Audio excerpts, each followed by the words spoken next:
3 earthquakes ranging between 4.5 and 5.6 magnitude have hit the coast of British Columbia this morning.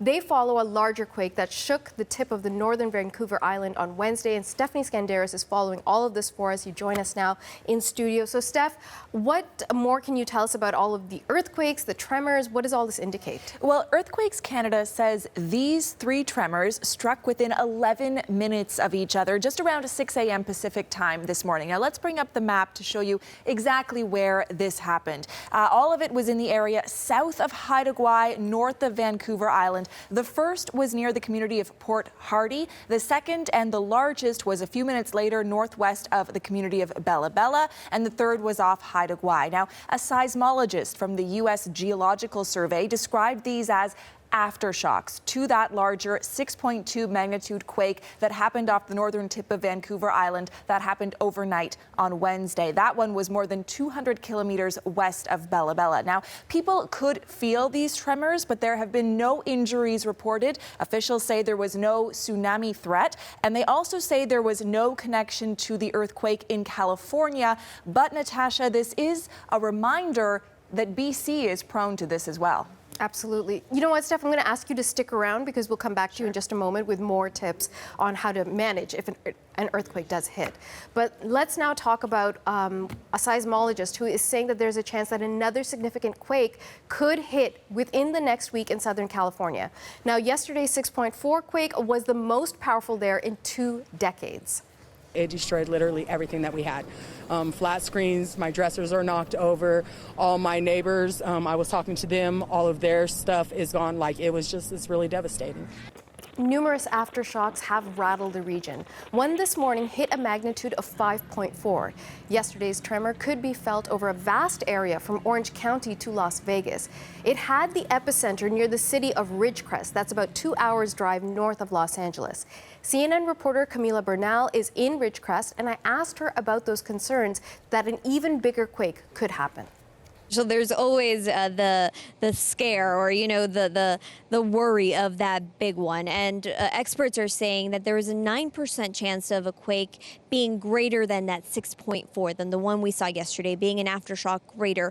But they do say there's a 20% chance of a quake being 5 or greater, so lower than that 6.4 that we saw yesterday. So authorities here just telling people to continue to be alert because there is more coming. And as you mentioned just a couple of minutes ago, we did have a major aftershock earlier this morning, about 3 hours ago. It was a 5.4, and you could feel it. I mean, the ground was shaking. You could see the concrete light poles moving side to side. You could see the cars rattling, the buildings, and we just kind of stood still on the ground trying to figure out what was going on and just trying to keep our balance because it was just so major, and you could see it, you could hear it, you could feel it. And so after that, there's been more than 20 aftershocks in just these last 3 hours. Those have been lower in number, lower in strength, so those are harder to feel, but nonetheless a lot of activity in the last 24 hours.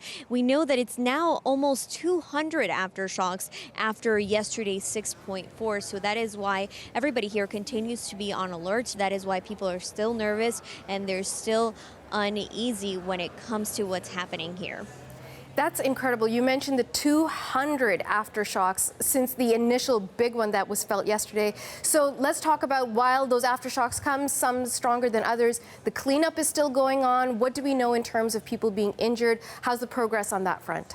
That's right. So there is good news in terms of the injuries and in terms of the damage. There are very minor injuries and very minor damage. We have not seen any reports of anything major happening. We do know there were some cracks on the road that has already been fixed. There are places like this hospital behind me that did report some structure damage. The people in this building, they all got evacuated. Some of the patients got moved to other hospitals in Bakersfield, California. And then they are just analyzing and sort of inspecting the building, trying to figure out what could happen next. But authorities do say that their biggest concerns are the leaks, the water leaks and the gas leaks. So there is still a warning out in terms of those leaks, and they're telling people to just be extra careful, to be smelling things in case they smell that gas, and just to be on the lookout for anything that's out of place or out of the normal. That's CNN reporter Camila Bernal from Ridgecrest, California.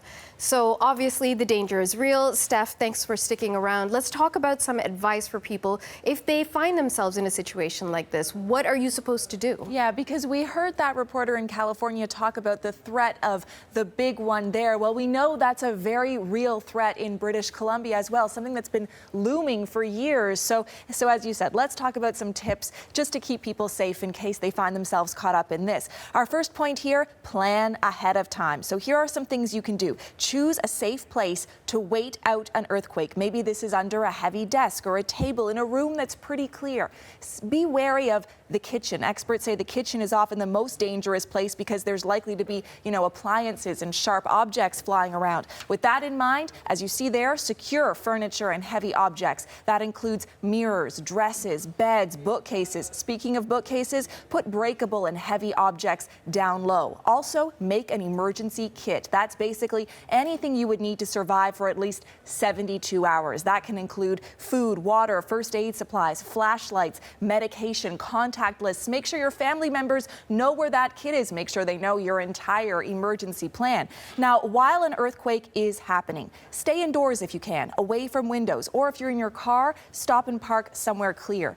Drop, cover, and hold on. That's the key phrasing that experts and officials want you to know. Drop, cover, and hold on. So drop under a table, protect your head and neck. Don't get up for at least 60 seconds. And remember, aftershocks can happen minutes, hours, days after, as we've just seen in British Columbia. When this is over, move to higher ground. Check for injuries on yourself and other people. Smell for gas, as they're talking about in California. Look out for debris. And when you do go outside, look out for fallen power lines. Remember, you can always get the latest information on radio, television. We'll have it for you on CBC News. You can look for trusted, confirmed sources on Twitter. So I know this is a lot, but these are some tips that can keep us all safe. There is more on the Canadian Red Cross website if you want to know more, or you can search for it on our website. That's CBCNews.ca. Okay, thank you, Steph. Thank you.